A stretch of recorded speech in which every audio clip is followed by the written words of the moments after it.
ब्रह्माणं विदधाति पूर्वं यो वै वेदान् स प्रहिणोति तस्मै तं हदेवम् आत्मबुद्धिप्रकाशं मुमुक्षुर्वै वै शरणमहं प्रपद्ये। वैदिक विज्ञान प्रतिष्ठानमा सबैजनालाई हार्दिक स्वागत तथा अभिनन्दन गर्दै अब यो श्रीमद् भगवत गीताको द्वितीय अध्याय अन्तर्गत आजको विषयलाई प्रस्तुत गरिन्छ। यो भन्दा पहिला मुमुक्षुले ज्ञान योगमा समर्पित रहनु पर्दछ। निष्काम कर्मयोगद्वारा अन्तःकरण शुद्ध भएपछि ज्ञान योग प्रति अग्रसर हुनु पर्दछ भनेर बताइएको थियो। अब यहाँनिर बताउनुहुन्छ मुमुक्षुको जन्मादि हेतु सबै कर्मलाई निशेष निवृत्ति गर्नका लागि ज्ञान योगको आश्रय लिनु पर्दछ। बिना ज्ञान योग सबै प्रकारका कर्महरूको निवृत्ति हुँदैन, बन्धनको निवृत्ति हुँदैन। ज्ञान योगद्वारा नै सबै प्रकारका कर्महरूको निशेष निवृत्ति हुन्छ, अरूबाट हुँदैन। यसकारण तिमी त्यसैमा निष्ठा गर, ज्ञान योग प्रति निष्ठावान बन, ज्ञान योग प्रति अग्रसर हौ। यस्तो प्रकारले बताउनका लागि भगवान बताउनुहुन्छ, बुद्धियुक्तो जहातिह उभे सुकृत दुष्कृते तस्मा योगाय युज्यस्व योग कर्मसु कौशलम। अर्थात यो श्लोकमा सांख्य बुद्धिद्वारा सम्पन्न व्यक्ति पुण्य और पाप दुवैको सम्बन्धलाई छोडिदिन्छ। अर्थात सांख्य बुद्धिले सम्पन्न साधकले पुण्य र पाप दुवै प्रकारका कर्महरूसँगका सम्बन्धलाई छोडिदिन्छ। यसकारण योगमा तत्पर हौ, किनभने पुण्य पापको निवृत्तिमा ज्ञान योग नै कुशल हो, माने परम साधन हो। ज्ञान योगदेखि अतिरिक्त अन्य कुनै उत्तम र श्रेष्ठ साधन छैन। यस्तै प्रकारले यहाँ बताउनुहुन्छ। यो भावार्थ भयो।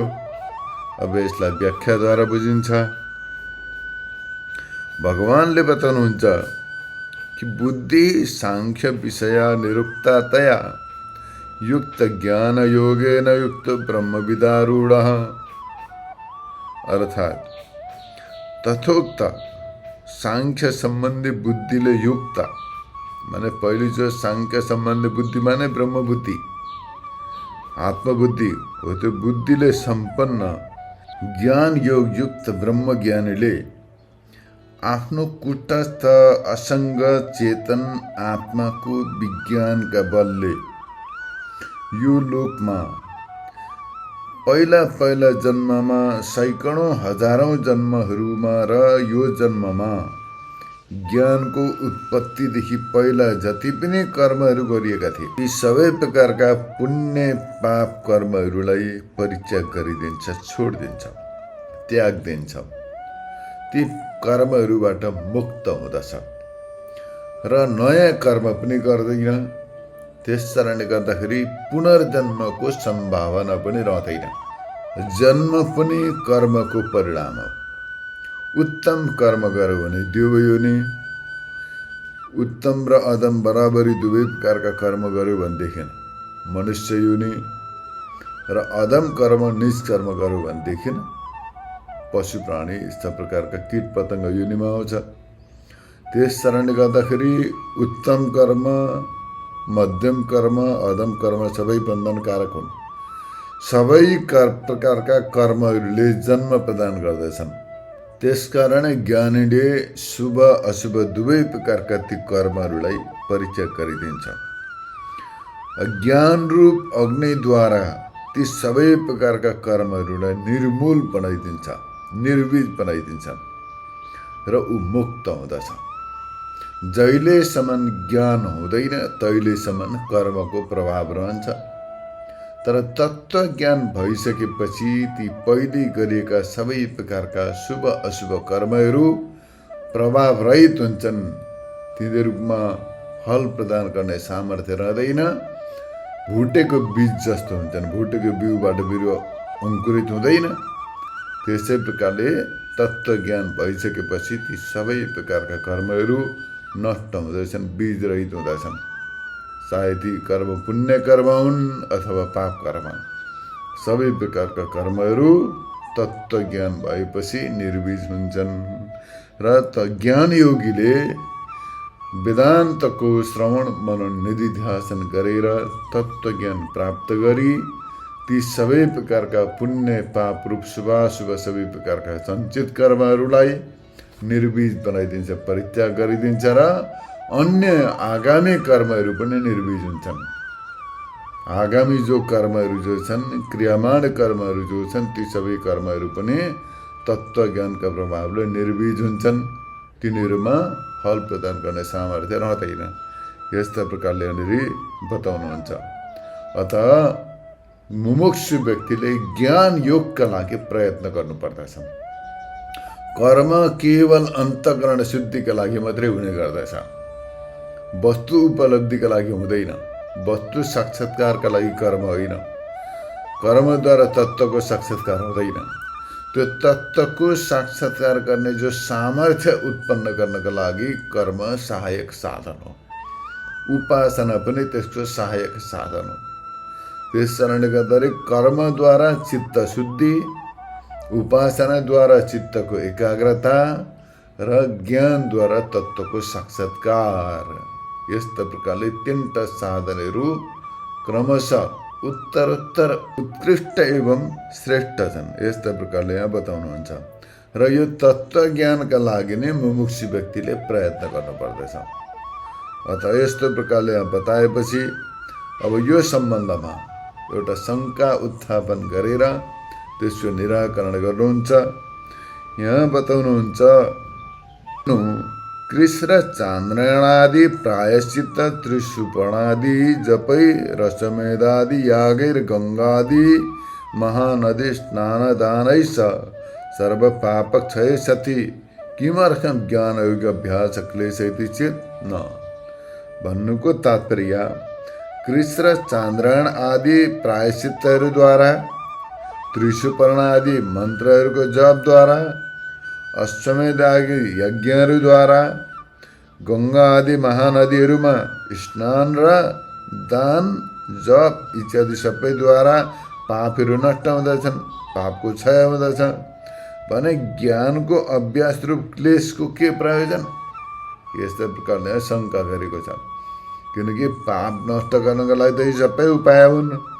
कृष्ण चान्द्रायण आदि व्रतहरू छन्, त्रिशुपर्ण आदि मन्त्रको जपद्वारा पनि पाप तापहरू नष्ट हुँदछन्, अश्वमेध आदि यज्ञहरूद्वारा पनि पाप ताप नष्ट हुँदछन्, गङ्गा आदि महानदीहरूमा स्नान गरेर पनि पाप आदि नष्ट हुँदछन् भनेदेखि ज्ञान रूप अत्यन्त सूक्ष्म अत्यन्त उत्कृष्ट साधन किन जरुरी छ?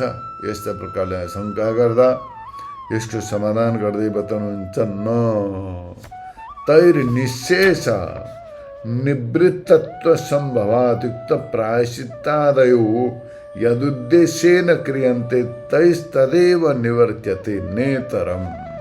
अर्थात् यस्तो शङ्का गर्नु ठिक छैन। किनभने ती अशेष पापहरूको निवृत्ति हुन सक्दैन। माने यी जति पनि यज्ञहरू छन्, कृष्ण चान्द्रायण व्रत, प्रायश्चित, त्रिशुपर्ण आदि मन्त्रहरूको जप, अश्वमेध आदि यज्ञ, गङ्गा आदि महानदीहरूमा स्नान र अनेक प्रकारका सुवर्ण पृथ्वी आदि दानहरूद्वारा ती सबै प्रकारका पापहरूको नष्ट हुन सक्दैन। ती सबै प्रकारका पापहरू नाश हुँदैनन्। अपितु यी कर्महरू गर्दा जुन पाप कर्मको निवृत्तिको उद्देश्यले गरेको छ त्यो पाप मात्रै नष्ट हुँदछ। जुन व्यक्तिले कुनै पाप कर्म गर्यो, त्यो पापको निवृत्तिको लागि प्रायश्चित गर्दछ, गौदान गर्दछ। राजाहरूले कुनै पाप कर्महरू अपराध हुँदाखेरि अश्वमेध आदि यज्ञहरू गर्दथे प्राचीन कालमा। त्यसै प्रकारले कसैले तीर्थयात्रा गर्दछन्, कसैले रामेश्वर आदि इत्यादि तीर्थयात्रा गर्दछन्, सागरमा स्नान गर्दछन्। जुन पाप कर्मको शुद्धिका लागि जुन प्रायश्चित गरिन्छ, यज्ञ गरिन्छ, त्यो प्रायश्चित्त त्यो यज्ञद्वारा त्यो निर्दिष्ट पापको निवृत्ति हुन्छ, तर सबै पापहरूको निवृत्ति हुँदैन, सबै कर्महरूको निशेष निवृत्ति हुँदैन। अब एउटा प्रायश्चित्त अथवा एउटा कर्मद्वारा, गङ्गा स्नानद्वारा अथवा कुनै यज्ञद्वारा सबै पापको निवृत्ति हुन्थ्यो भने त त्यो अनेक प्रकारका प्रायश्चित्त कर्मको विधान किन गर्नुपर्थ्यो? गर्नुपर्ने थिएन नि। तर पापै पछिको प्रायश्चित्तको विधान गरेको छ। कुन पाप गर्दा कुन प्रायश्चित्त गर्ने, कुन चाहिँ पापको कुन प्रायश्चित्त गर्ने, यस्तो प्रकारले भिन्न भिन्न पापका लागि भिन्न भिन्न प्रकारका प्रायश्चित्तहरूको विधान गरिएको छ। ती विधिहरू निरर्थक हुन्छन्। त्यस कारणले गर्दाखेरि यहाँ जो बताइयो तरति ब्रह्म हत्याम यश्वमेधेन यजते, अश्वमेध यो यज्ञद्वारा जसले यजन गर्दछ ऊ ब्रह्म हत्याको पापलाई तर्दछ। ब्रह्म हत्याको पाप लाग्यो भने, ब्रह्म हत्या लाग्यो भने त्यो पापको निवृत्तिको लागि अश्वमेध यज्ञ गर्दछन्। अश्वमेध यज्ञद्वारा त्यो ब्रह्म हत्या रूप पापबाट मुक्त हुँदछ। अब यसबाट यो कुरो के सिद्ध हुन्छ त भन्दा अश्वमेधबाट ब्रह्म हत्यादेखि मुक्त हुँदछ, तर अन्य पापदेखि मुक्त हुँदैन। अश्वमेध यज्ञ गर तर त्यो ब्रह्म हत्याको पापबाट मुक्त भयो, तर अरू पाप कति छन्? ती पापका लागि फेरि अन्य प्रायश्चित्त गर्नु पर्यो। जुन पापका लागि जुन प्रायश्चित्तको विधान गरेको छ ती प्रायश्चित्तहरूको अनुष्ठान गर्नु पर्यो। यस्तो प्रकारले सुनिन्छ।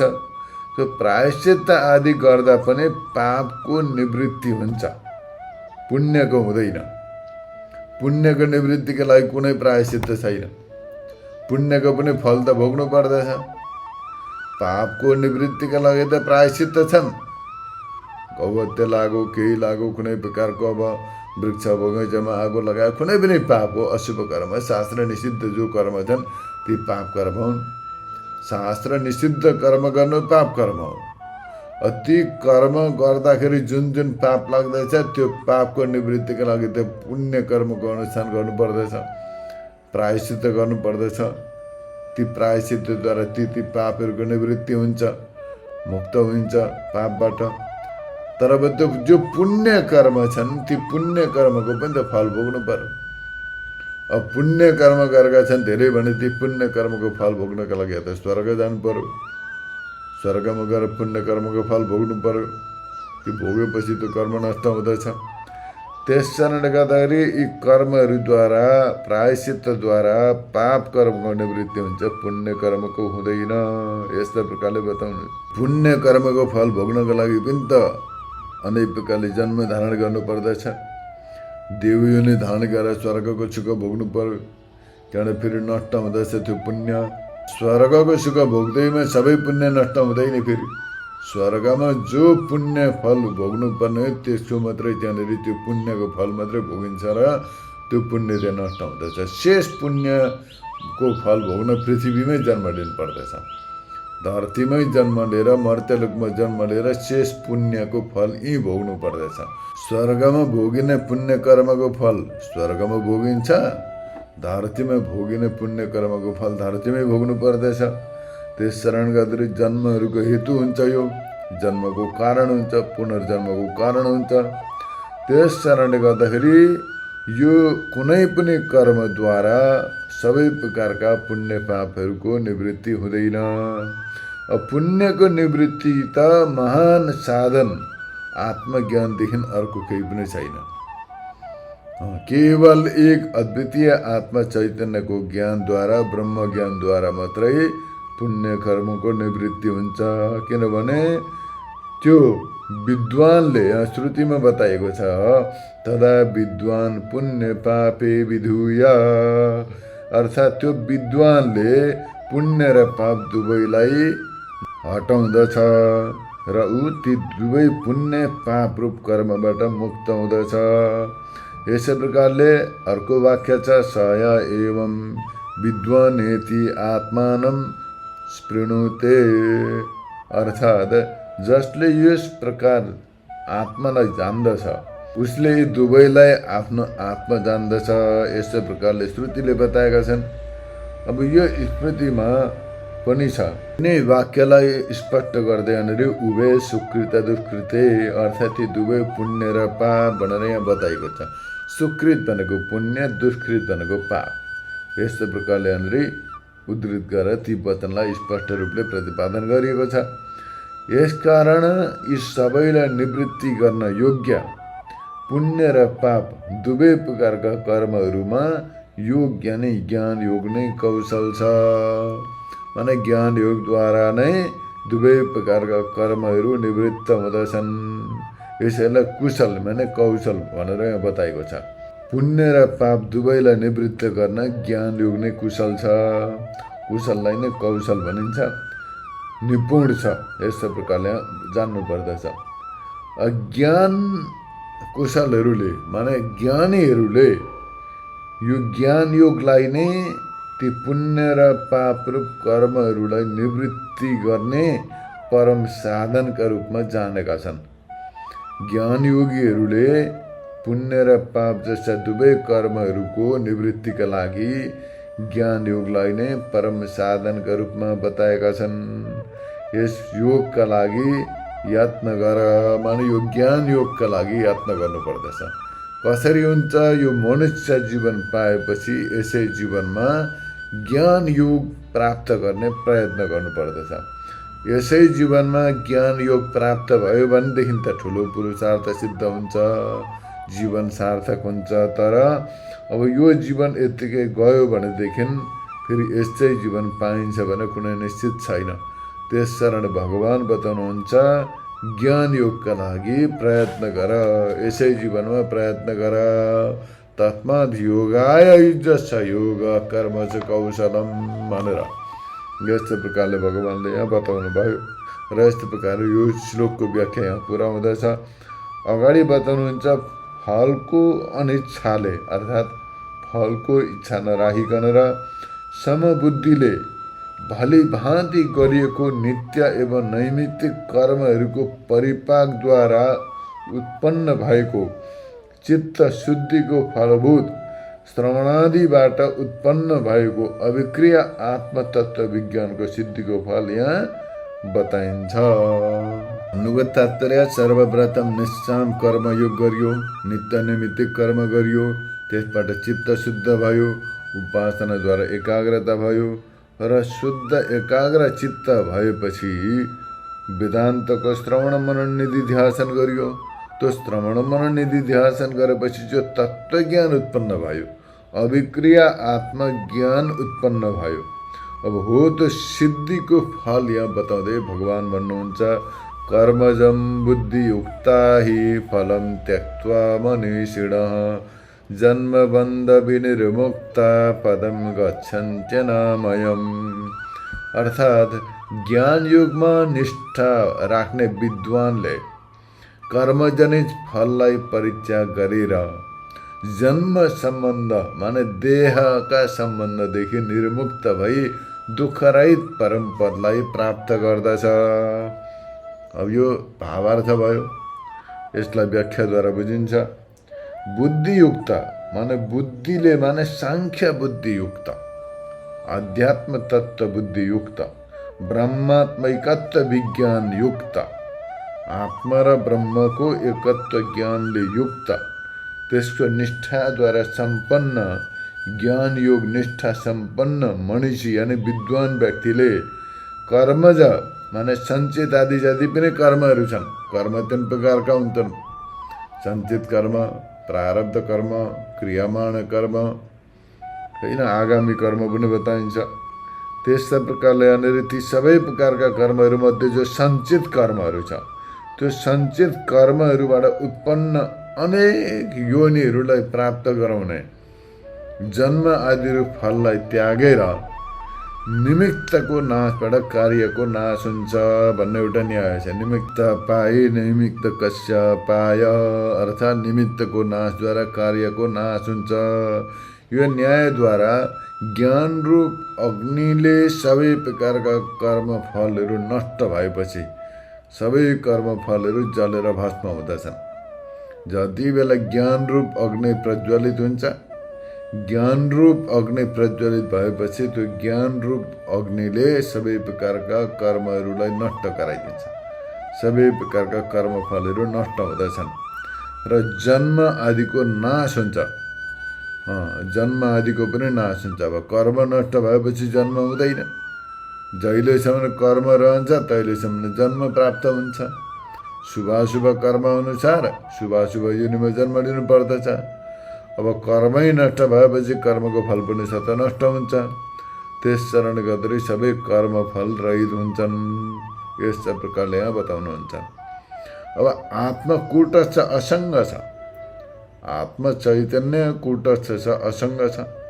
सबै आत्मस्वरूप ब्रह्मस्वरूप हुन्। म स्वयं आत्मस्वरूप ब्रह्मस्वरूप हुँ। यस प्रकार आत्माको यथार्थ विज्ञान भएपछि ऊ स्वयं कुनै प्रकारका कर्मका फलको विषय रहँदैन। जन्म बन्ध विनिर्मुक्त अर्थात् जन्म बन्धदेखि छुटेको, जन्मद्वारा जसको बन्ध नै सम्बन्ध हुन्छ त्यसलाई जन्मबन्ध भनिन्छ। अर्थात् भावी र वर्तमान देह त्यसबाट मुक्त भएको, कारणका अभावले भावी देहको सम्बन्धदेखि पनि रहित तथा तादात्म्य भावका अभावले गर्दाखेरि वर्तमान देहका सम्बन्धदेखि पनि रहित भएर स्वयं यहाँ माने जीवित अवस्थामा नै अनामय माने आध्यात्मिक आदि उपद्रवहरूदेखि रहित माने आध्यात्मिक आदि भौतिक आदि दैविक जो दुःखहरू छन् ती सबै प्रकारका दुःखहरूदेखि रहित नित्य शुद्ध बुद्ध और मुक्त स्वभाव अखण्ड आनन्द एक रस पदलाई प्राप्त गर्दछ। माने ज्ञानद्वारा प्राप्त गरिन्छ। तत्त्वज्ञानबाट यस्तो प्रकारको परमोत्कृष्ट पदलाई प्राप्त गरिन्छ। त्यो परम ब्रह्मलाई प्राप्त गरिन्छ। अविद्याजनित र वासनाजनित अन्य भावलाई त्यागेर ब्रह्म भावलाई प्राप्त गरिन्छ। यो अर्थ हो। र विद्वानहरूको अनुभव बताउनको लागि यहाँनिर श्लोकमा हि शब्दको प्रयोग गरिएको हो। यस्तो प्रकारले यो श्लोकको व्याख्या यहाँ संक्षिप्त रूपले गरियो। आजलाई यति नै। हरि ओम तत्सत।